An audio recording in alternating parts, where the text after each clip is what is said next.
بسم اللہ الرحمن الرحیم۔ السلام علیکم دوستو، ایک نئی ویڈیو کے ساتھ حاضر ہیں۔ چلے اپنی ویڈیو سٹارٹ کرتے ہیں۔ جیسا کہ آپ کو پتا ہے کہ کل ترکی کے پہلے 5th جنریشن کے فائٹر جیٹ کان نے اپنی فرسٹ فلائٹ کنڈکٹ کی۔ یہ ترکی کے لیے ایک بہت بڑا سٹیپ تھا، ایک جائنٹ لیپ تھا۔ بیسیکلی میں ترکی کے اس کان جہاز کو پاکستان کے JF-17 پروڈکٹ کے ساتھ تھوڑا سا ریلیٹ کروں گا۔ اس کی ریزن یہ ہے کہ ترکی نے بھی اس کان جہاز کو بالکل انہی سرکمسٹانسز کے اندر ڈیولپ کیا ہے جن سرکمسٹانسز کے اندر پاکستان کے ایئر فورس نے اپنا JF-17 thunder fighter jet develop کیا تھا، چائنا کے ساتھ مل کے ڈیولپ کیا تھا۔ سارے کا سارا فائٹر جیٹ جو ہے وہ چائنا کے اندر ڈیزائن کیا گیا تھا، لیکن اس کے اندر جو ساری کی ساری انپٹ تھی وہ پاکستان ایئر فورس کے پائلٹس کی تھی جو کہ چائنا کے اندر موجود تھے۔ بہرحال اینی وے ریزن کیا ہے، دیکھیں پاکستان نے بھی JF-17 تھنڈر اس وقت ڈیولپ کیا جب پاکستان ایئر فورس کو باہر کی دنیا سے کوئی بھی فائٹر جیٹ جو ہے وہ نہیں مل رہا تھا۔ ترکی نے بھی اپنے اس 5th جنریشن کے جہاز کو اس وقت ڈیولپ کیا جب ترکی کے اوپر باقی دنیا کے دروازے جو ہیں وہ بند کر دیے گئے ہیں۔ یہاں تک بات چلی گئی ہے کہ F-35 تو دور کی بات، ترکی کو اس وقت امریکن F-16 فائٹر جیٹ بھی پرووائڈ نہیں کر رہے۔ اب اگر پرووائڈ کر بھی رہے ہیں تو اس کے لیے ترکی سے وہ 1000 باتیں منوا رہے ہیں، یہ بھی کر دو، یہ بھی کر دو، یہ بھی کر دو۔ تو میرا خیال ہے کہ ترکی کا ریزالو اس وقت مضبوط ہوا جب امریکہ نے ترکی کو اپنے F-35 پروگرام سے باہر کر دیا، اور اس وجہ سے کہ جی آپ نے S-400 میزائل سسٹم کیوں پرچیز کیا۔ اب ساری دنیا کو پتا ہے کہ ترکی نے S-400 میزائل سسٹم اس وجہ سے پرچیز کیا تھا کیونکہ ترکی کو American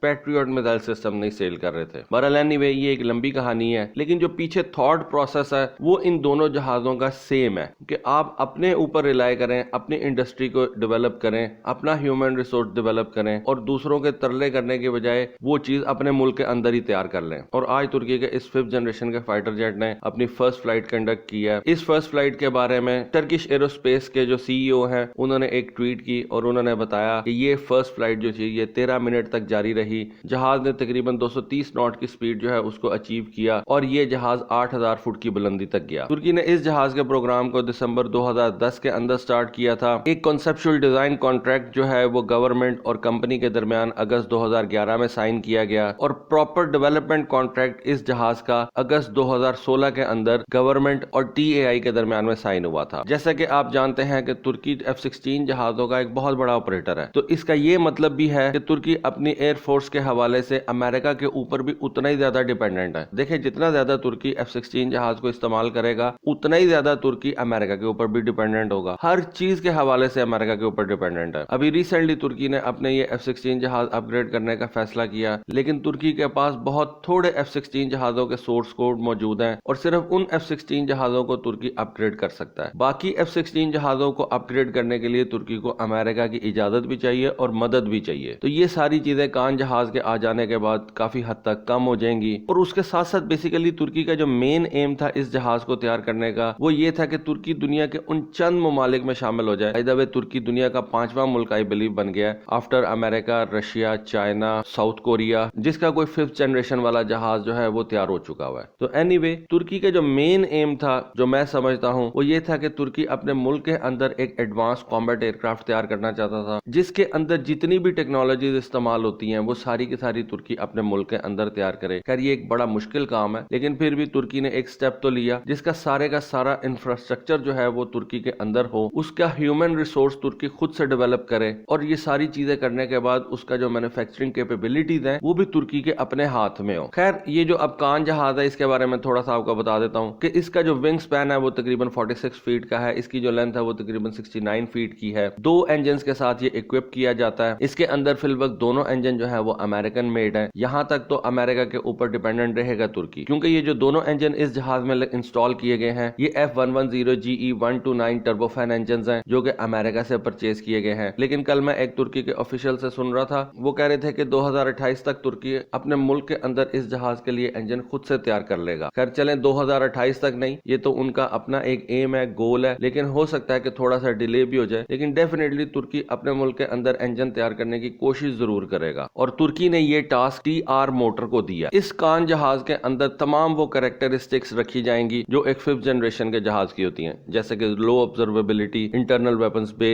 sensor fusion, advance data link communication systems, اور یہ جہاز 2070-80 تک ترکی کی ایئر فورس کو سرو کرے گا۔ ابھی ترکی نے اعلان کیا ہے کہ وہ اس طرح کے 5 مزید پروٹوٹائپس جو ہیں ان کو تیار کرنے جا رہا ہے۔ اس وقت بتایا جاتا ہے کہ ترکی کے پاس صرف ایک پروٹوٹائپ ہے اس کان جہاز کا، اور اسی نے کل جو ہے یہ